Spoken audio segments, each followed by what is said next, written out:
आणि आता येत्या काही काळामध्ये महापालिका निवडणुका येणार आहेत. मी सगळ्यांशी बोलतोय, सगळे मुंबईतले सगळे बोलून झाले, संभाजीनगर, नाशिक सगळे झाले. सगळ्यांचं मत आहे की एकटं लढा.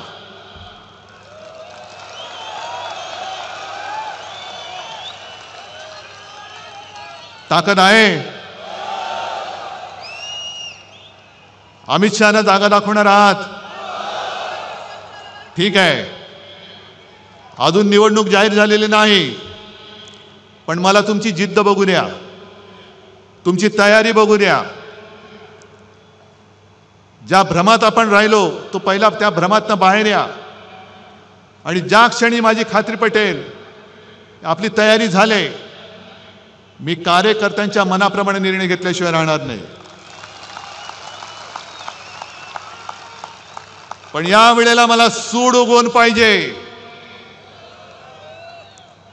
सूड, सूड आणि सूड. होय, सूड.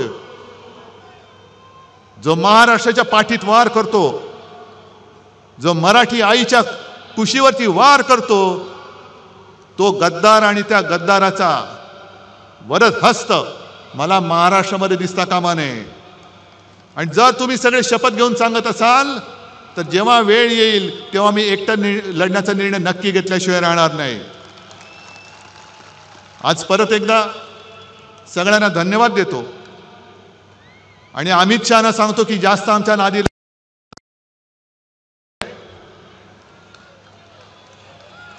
जेवढे अंगावर याल तेवढे वळ घेऊन दिल्लीला परत जाल. सगळ्यांना धन्यवाद देतो. जय हिंद, जय महाराष्ट्र.